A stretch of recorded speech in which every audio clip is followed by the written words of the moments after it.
Assalamualaikum warahmatullahi wabarakatuh. Waalaikumsalam warahmatullahi wabarakatuh. Ya, sobat era sekalian, saya Refli Harun bersama Edi Mulyadi. Bang Edi Channel. Walaupun kita tidak tampil di di screen karena kita orang jelek. Enak kita kamu kali.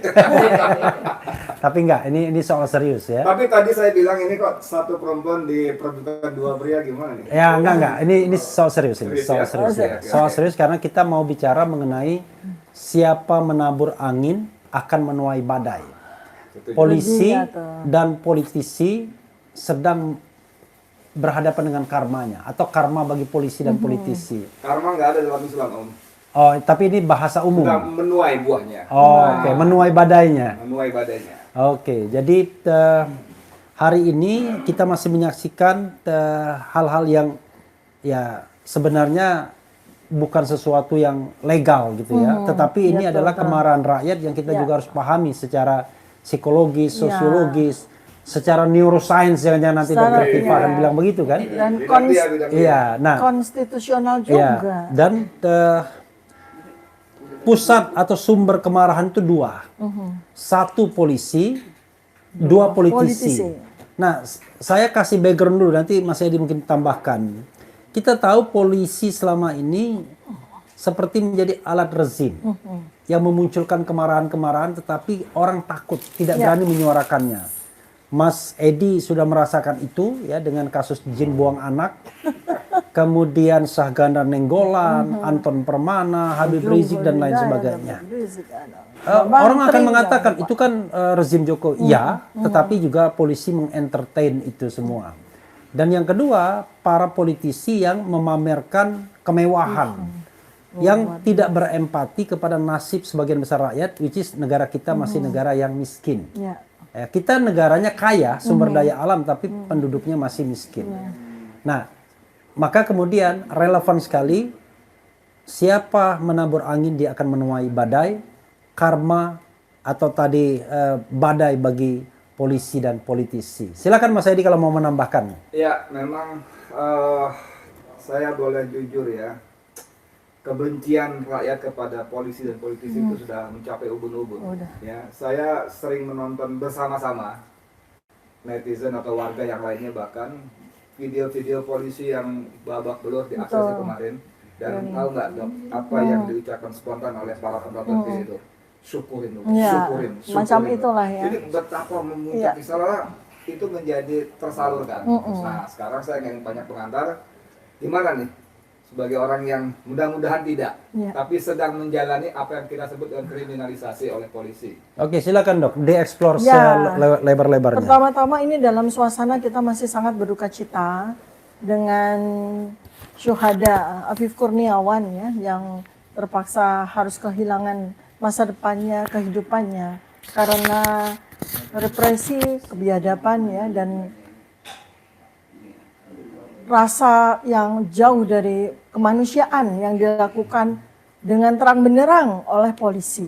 Dan karena itulah maka kita bisa katakan bahwa pada hari-hari ini ketika rakyat melawan dengan pembakaran-pembakaran kantor-kantor polisi, itu adalah wujud dari bagaimana rakyat itu selama at least ya kurang lebih 10 tahun ini memendam bara amarah, memendam bara kebencian kepada polisi. Untuk diketahui bahwa polisi itu sebetulnya adalah warga sipil ya. Selama ini rakyat tidak begitu paham bahwa polisi sudah tidak lagi menjadi bagian dari TNI, sudah tidak lagi menjadi bagian dari tentara, tetapi polisi itu adalah warga sipil. Nah, sebagian rakyat yang tahu dan paham pasti lebih merasakan rasa yang marah ya, rasa yang benci kepada polisi yang sesungguhnya sesama warga negara non tentara ya. Mengapa mereka 10 tahun ini bukan kemudian menjadi bagian dari rakyat, bukan menjadi bagian dari warga negara, dan bukan menjalankan tupoksinya untuk menjaga, untuk melindungi, untuk mengakomodasi kepentingan keamanan dan perlindungan dari rakyat, tetapi justru malah menjadi pengaman dari rezim. alat dari rezim, terutama yang sekarang ini saya ber-12 tokoh itu sedang mengalaminya, yaitu apa yang disebut sebagai kriminalisasi. Ya. Jelas seterang benderangnya kita melihat bahwa kami ber-12 yang sama sekali tidak melakukan tindak pidana, kami menjalankan hak konstitusional kami yang jelas terlindung di dalam pasal 28 Undang-Undang Dasar 1945 ditambah dengan Undang-Undang KIP tahun 2008, kami menunaikan hak kami sebagai warga negara untuk menyampaikan pendapat, untuk melakukan penelitian, untuk melakukan pengkajian, untuk menjawab pertanyaan rakyat, malah kami dikriminalisasi. Seandainya polisi mampu untuk menegakkan tupoksinya, tugas pokok dan fungsinya sebagai pelindung, sebagai penjaga, sebagai memberi fasilitas keamanan rakyat, tentu saja mereka tidak akan melakukan itu. Tetapi 10 tahun ini sudah begitu banyak, kurang lebih 200 orang tokoh, aktivis, ulama mengalami kriminalisasi oleh rezim, oleh Joko Widodo. Dan kemudian polisi setelah era Joko Widodo berakhir, berlanjut dengan kepemimpinan dari Presiden Prabowo Subianto, mereka ternyata masih menjadi antek dari mantan penguasa. Mereka ternyata masih menjadi alat dari mantan penguasa. Beberapa hal kami buktikan sendiri dalam bagaimana polisi menghandle perkara dugaan ijazah palsu ini. Coba dok, maaf sebentar. Tadi Refli Harun kan bilang bahwa itu kan rezim Jokowi, tapi polisi tetap dia menyebut mengentertain. Lalu ditambah Dr. Tito mengatakan dia polisi masih tetap menjalankan agenda penguasa lama. Iya, menjadi alat penguasa Nah, lama. bisa nggak kasih contoh kita konkretnya seperti apa? Saya hal sendiri apa misalnya? Ya, jadi yang saya lanjutkan ya. Jadi dalam masa 4 bulan pasca termul itu menyampaikan membuat laporan polisi kepada kami, dulunya itu kami berenam dengan inisial ya. Kemudian dilanjutkan dengan laporan polisi yang dilakukan oleh Joko Widodo 30 April 2025 ya.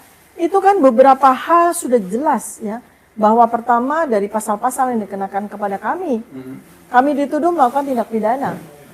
Jelas itu pasal-pasal karet yang digunakan tidak pada tempatnya. Ya, pasal-pasal Undang-Undang ITE yang digunakan secara bukan sekedar di entertain, tapi disalahgunakan.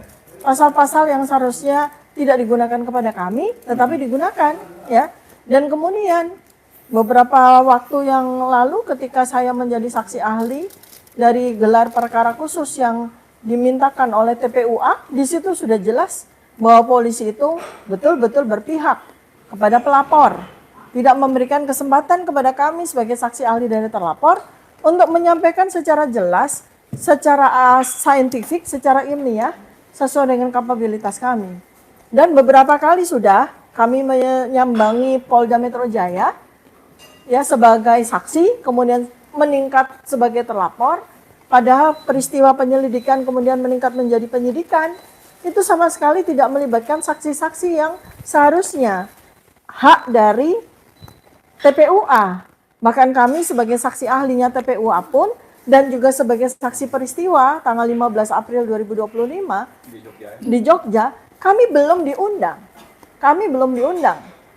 Tetapi ternyata dengan sewenang-wenang ya, Bareskrim menghentikan proses penyelidikan.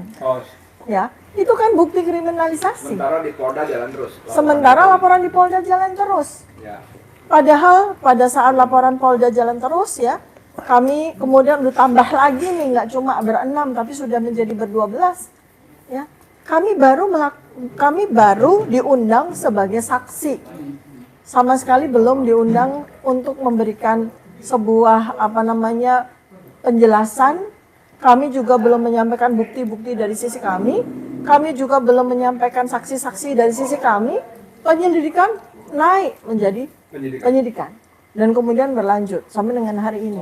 Jadi di antara waktu-waktu ini tiba-tiba muncullah peristiwa yang sangat menghebohkan ini. Dan supaya kita memahami semua ya, sahabat-sahabat seluruh Indonesia, bahwa wujud dari peristiwa-peristiwa demo, kemudian perusakan-perusakan, ini benar-benar merupakan sebuah perwujudan akumulasi dari rasa marah ya yang selama ini tidak tersalurkan karena represi dari Joko Widodo ya oleh polisi dan juga oleh politisi. Kenapa? Pada beberapa hari terakhir seorang ketua Komisi 3 DPR Habibur Rahman ya itu menyatakan sebuah pernyataan tentang isu ijazah palsu ini yang dari sisi Bareskrim sendiri, dari sisi kepolisian sendiri menyatakan bahwa ini adalah isu nasional. Dia dengan santainya membuat seakan-akan peristiwa ijazah palsu ini bukan peristiwa yang patut untuk diberikan perhatian oleh DPR. Nah itu juga sebabnya kami sudah beberapa bulan bersurat kepada DPR berkali-kali diabaikan. Padahal kami hanya menuntut adanya waktu untuk rapat dengar pendapat dan itu adalah hak kami. Mereka ini wakil rakyat yang dibiayai oleh uang kami, yang dipilih oleh kami, dan tugas mereka salah satunya adalah menerima rakyat dan mendengar dengan sebuah fasilitas yang namanya rapat dengar pendapat. Sekarang buktinya, kenapa politisi ini juga kong kali kong secara perilaku dengan polisi. Beberapa kali terjadi RDP dengan masalah-masalah yang sangat individual. Misalnya masalah Nikita Mirzani, rapat dengar pendapat. Masalah Dr. Reza Gladys, rapat dengar pendapat. Ya ampun, ya kan? Tapi ketika kami ini yang merupakan isu nasional, yang merupakan sebuah peristiwa yang menjadi titik tolak dari sejarah Indonesia, di mana kami ingin membasmi, ya, agar tidak terjadi lagi presiden berikutnya tentang pemalsuan ijazah, pemalsuan dokumen untuk meraih jabatan, malah kami direndahkan oleh Ketua Komisi 3 DPR. Oke, Dok. Ya. Soal kabur dan tuai tadi, kalau rakyat marah kepada politisi, tadi videonya sudah ada ya, rumahnya si Sahroni diserbu, dijarah, segala macam, bahkan gosipnya di Bandung dibakar, yang di Jakarta sudah benar-benar dijarah. Nah, itu tanda kutip ya, mohon maaf, wajar. Karena rakyat marah ketika mereka dihimpit perusahaan, sebaliknya DPR justru pamer kemewahan, juga dan sebagainya, tidak ada empati sama sekali. Tapi kalau kita lihat pada saat bersamaan ini, kenapa kemarahan juga tumpah ruah kepada polisi? Ya, sebentar. Misalnya mobil-mobil polisi dihancurkan, lalu kantor Gegana bukan cuma diserbu tapi dijarah. Ya, videonya mereka keluar bawa karus-karus yang isinya perlengkapan polisi. Rada-rada aneh tuh, apa yang membuat orang begitu marah juga kepada polisi? Iya, karena kan ya ini kita potret aja dari 10 tahun terakhir lah ya. Betapa kita semua itu juga berkali-kali kena getahnya juga. Oleh kelakuan-kelakuan dari polisi, ya, oleh kelakuan-kelakuan dari polisi gitu. Dan mulai dari pemalakan di jalanan yang karena memang ini sudah dunia digital ya, semua orang memberikan laporan ya, dipalak 400.000, 500.000. Saya ada kejadian ya yang menimpa anak saya. Jadi dia itu dianggap melanggar garis putih ya. Sederhana sekali dia melanggar garis putih karena waktu itu dia bingung dia mau lurus atau belok kiri. Ada yang mutusin belok kiri, ditangkap lah sama polisi. Kemudian anak saya ditakut-takutin. Ditakut-takutin katanya nanti kalau sampai pengadilan itu bayarnya 1,5 juta dari gitu. Padahal ternyata 500.000. Saya bilang jangan dibayar, Akhirnya mintanya apa? Di tempat 500.000. Saya bilang jangan dibayar ya, jangan dibayar. Mereka hubungi dokter ya? Dia telepon, kamu mau gini. Oke. Udah kalian belajar untuk ke pengadilan seperti itu. Berapa? Cuma 150.000. Itu tuh polisi ini baru saya satu rakyat ya, belum 280 juta rakyat yang lain. Dan ya nggak heran, kami sekarang sudah melihat polisi itu bukan sebentuk lembaga yang punya wibawa. Nah ini kan tinggal tunggu waktunya aja dia mereka menuai badai kan. Nah bersamaan dengan itu kita juga melihat betapa hedonisnya politisi, anggota DPR, mereka tanpa sungkan-sungkan. Ada salah satu anggota DPR yang mantan penyanyi itu ya, dengan santainya dia bilang bahwa penghasilan kami itu kurang lebih 2 miliar sebulan gitu kan dengan Apa itu ya? iya pada si Diva itu kan yang pernah jadi anggota DPR. Kemudian kita juga melihat lonjakan dari kekayaan dari para anggota DPR dalam waktu singkat. Ya, kekayaan 3 miliar berubah menjadi 50 miliar dan sebagian dari LHKPN-nya. Kemudian yang menuai badai lagi ada salah satu anggota DPR ya yang dulu tinggalnya di kampung yang sempit ya, kemudian mendadak sontak dia menjadi anggota DPR. Kemudian berubah luar biasa kehidupan secara ekonomi, tapi dia tetap tinggal di situ. Jadi kita bisa bayangkan betapa dendamnya itu tetangga-tetangganya. Betapa dendamnya itu teman-teman bekas-bekas orang-orang yang tinggal bersama dia. Dia mempertontonkan kemewahannya semenjak dia menjadi anggota DPR. Makanya nih hati-hati nih kepada para politisi ya. Ketika rakyat sudah bergerak, tidak ada satupun siapapun juga, kekuatan apapun juga yang akan menghentikan mereka. Maka rakyat udah bikin target ya, netizen udah bikin target ya. Ya, maka hati-hati ya para politisi yang Anda yang sombong ya, memamerkan kekayaan Anda, memamerkan gaya hidup Anda dengan private jet, flexing dengan helikopter, flexing dengan bepergian belanja-belanja ke luar negeri, branded bag ya. Hati-hati nih. Sudah ada contoh nih satu anggota DPR rumahnya sudah dihancurkan ya. Hati-hati Sylvester Matutina nih. Kan orang anggota dewan. Alah, politisi yang penting kan. Hati-hati Anda sudah ditarget oleh netizen ya. Sudah ada nama-namanya tuh artis-artis yang jadi anggota DPR yang flexing. Yang kemarin joget-joget ketika ada berita bahwa mereka akan digaji tambahan gaji 3 juta per hari, bayangkan. Jadi ini kan sudah merupakan sebuah akumulasi. Tapi supaya rakyat tahu ya bahwa sesungguhnya kemarahan ini bukan terjadi 11 bulan ini. Tapi iya, ini kemarahan 10 tahun. Sudah ditabung lama. Iya, kemarahan 10 kalau kepada tahun. politisi, sorry kalau saya keliru pada pengamatan nanti dikoreksi. Itu kemarahan lebih pada personalnya yang bersangkutan. Ya. Kepada lembaganya iya memang, Ya. tapi wujudnya kepada personal. Sementara kepolisian itu bukan cuma yang kita sebut oknum, tapi sudah lembaga. Sampai tuntutan bukan cuma sekedar copot, sigit, Ya. dan sebagainya, tapi kantor-kantor polisi pun seperti itu. Ini Ya. gimana dokter tipe membacanya? Ya, jadi rakyat ini kan sebentuk energi yang besar sekali. Dan selama ini orang-orang yang memiliki jabatan, kekuasaan, dan kekayaan itu mereka tidak berpikir bahwa energi yang terbesar itu ada pada hati rakyat yang terluka.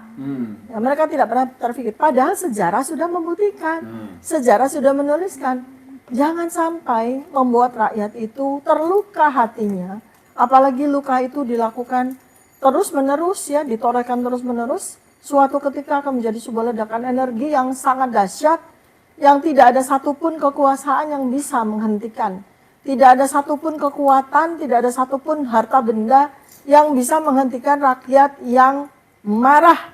Dan kemudian mereka melampiaskan kemarahannya kepada apakah itu lembaga, yang seperti sekarang yang terjadi pada lembaga kepolisian, dan apakah itu kemarahan yang dilampiaskan kepada individu, seperti yang sekarang ini terjadi pada polisi. Dan akhir-akhir ini memang terasa sekali terjadi sebuah akumulasi ya, ketidakadilan, akumulasi dari hedonisme, akumulasi dari represi. Jadi jangan dikira bahwa rakyat itu tidak peduli dengan isu ijazah palsu. Justru isu ijazah palsu ini adalah kotak Pandora yang membuka kunci keberanian rakyat. Mereka jelas melihat ya, ada 12 orang yang dengan sewenang-wenang akan mengalami kriminalisasi, ya kan? Dan kemudian polisi, mengapa kemudian polisi ini bukan secara individual lagi, bukan Kapolri, bukan Kapolda, tetapi lembaga? Karena rakyat dalam kasus utamanya kasus ijazah palsu, itu jelas-jelas melihat bahwa polisi sebagai lembaga itu masih tunduk, masih menjadi hamba, masih menjadi alat dari satu orang yang saat ini tuh hanya memiliki satu-satunya andalan adalah uang yang ada di bunker.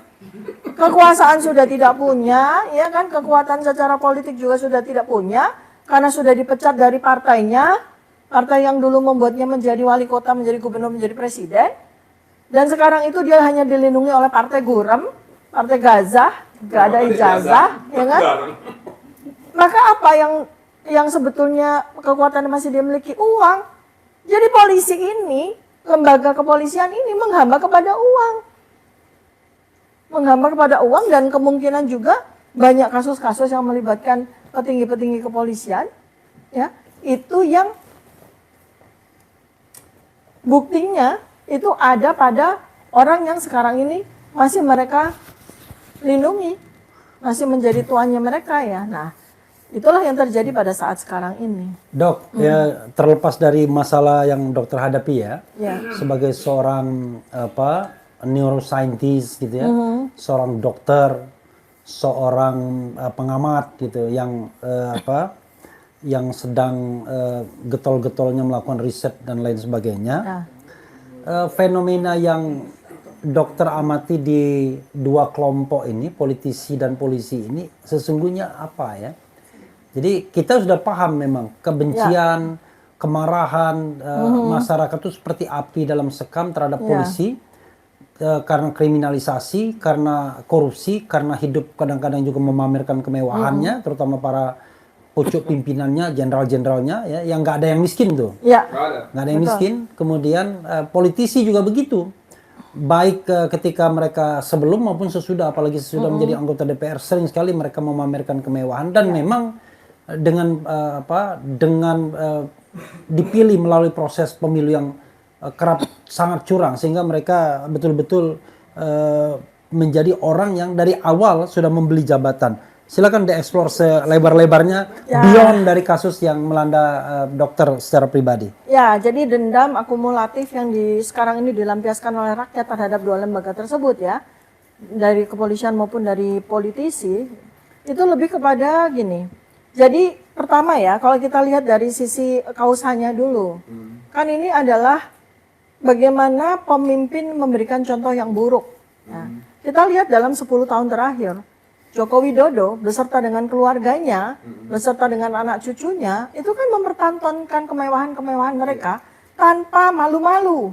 Contoh misalnya seperti Kaisang dengan istrinya bepergian keliling dunia, ya, mulai dari Jakarta, kemudian Bali, Jepang, Hong Kong, kemudian ke Amerika selama berhari-hari, ya, menghabiskan berpuluhan miliar dengan pesawat.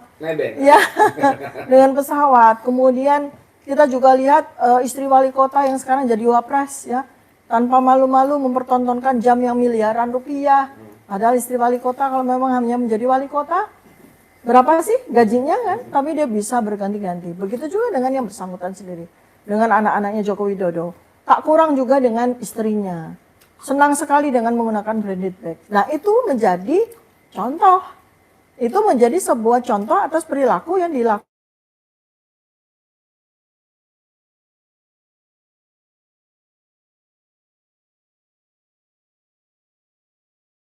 di dalam ilmu epidemiologi perilaku, ya, itu kan bagaimana sebuah penyakit itu menular, ya, sehingga hedonisme, flexing itu adalah sebuah perilaku kejiwaan yang menular juga seperti virus, ya. Virus itu ditularkan melalui media sosial, di mana kita melihat anak-anaknya presiden lalu, istrinya, cucu-cucunya, ya, bayi pakai sepatu seharga 8 juta misalnya seperti itu, ya. Itu kan kemudian menghasilkan sebuah disonansi namanya. Brain dissonance, ya, disonansi pikiran bahwa apa yang mereka lihat itu adalah sesuatu yang menjadi sebuah keinginan bawah sadar. Nah, muncullah ketika mereka punya fasilitas, mereka punya kesempatan menjadi politisi, di mana mereka mudah sekali menggunakan fasilitas yang didapatkan, kemudian ternyata penghasilan mereka itu pun bermiliar-miliar per bulan. Nah, ini menjadi sebuah disonansi, ya, kalau dari sisi dari ilmu neuroscience gitu. Bahayanya ini kalau tidak segera dihentikan, maka disonansi ini akan menghasilkan sebuah perasaan kecemburuan, ya, kecemburuan, iri hati oleh rakyat, ya, mulai dari karena mereka tidak mampu, kemudian mereka tidak melihat bahwa mereka sekarang ini 60% rakyat itu sesuai dengan survei World Bank itu ternyata sudah jatuh tersungkur dalam kemiskinan. Nah, ini yang kemudian nanti akan menimbulkan bukan hanya sekedar kecemburuan, tapi menghasilkan sebuah dendam kolektif yang masuk di dalam subliminal, ya, masuk bawah sadar. Sehingga mereka itu sebenarnya diam-diam mencari kesempatan. Bagaimana kapan mereka akan bisa melakukan pembalasan. Dan inilah ternyata saatnya. Nah, sebagai kita nih, sebagai aktivis yang juga baru mau akan dikriminalisasi, saya sudah jadi napi, ya kan? Hanya karena tempat dibuang anak ya. Nah, ini kan ada semacam tanda kutip ya, rasa marah yang terbantu tersalurkan, ya. Nah, sekarang pertanyaan saya, kalau kita dalam konteks untuk mengubah Indonesia menjadi lebih baik, dan kita berpikir bahwa yang terjadi hari-hari ini adalah bagian dari menuju ke sana. Pertanyaannya sebagai seorang dokter, aktivis, pemikir segala macam, apa sebaiknya para aktivis lakukan? Apakah suasana seperti ini kita pelihara untuk menuju kepada perubahan yang baik, atau enggak? Ini anarkis, enggak boleh berubah, enggak boleh dengan cara begini. Gimana maksudnya? Ya, kita kalau seperti itu, cara kita itu melihat secara empirical, ya. Cara saintis membaca, cara ilmu membaca itu kita lihat secara empirical based namanya. Bagaimana sejarah masa lalu? Ketika terjadi sebuah peristiwa, bagaimana rakyat itu direpresi sedemikian rupa, dari mulai ekonominya, kemiskinannya, kemudian mereka dipaksa untuk melihat pada kehidupan mereka yang miskin, mereka dipaksa untuk melihat hedonisme. Kemudian dalam kehidupan mereka yang sama sekali tidak terakomodir dari sisi keamanan, dari sisi perlindungan, mereka dipaksa untuk melihat represi, untuk melihat ancaman-ancaman yang terjadi pada rakyat yang lain, ya.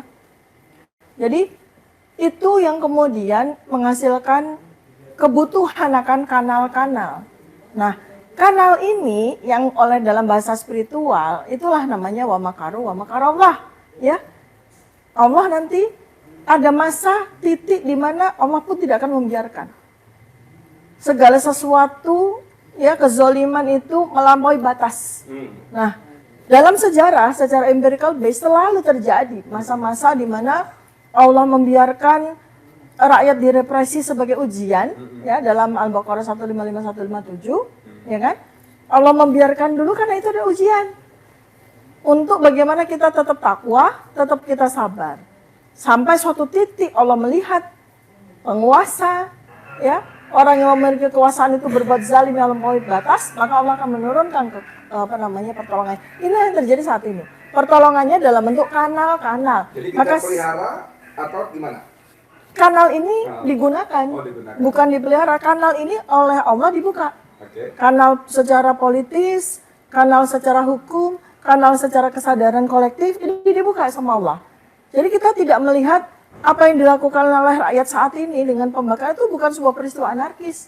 Itu adalah sebuah mekanisme. Mekanisme dentuman, ya? Mekanisme dentuman, ya, eksplosif yang kemudian menghasilkan kanal-kanal. Nah, sekarang saya mengimbau, ya, dalam kesempatan terakhir ini, pada malam ini saya mengimbau kepada para aktivis, kepada para akademisi, kepada para ilmuwan, kepada para pemberani, ya. Saya mengimbau, kanal-kanal sudah kita buka bersama-sama, ya.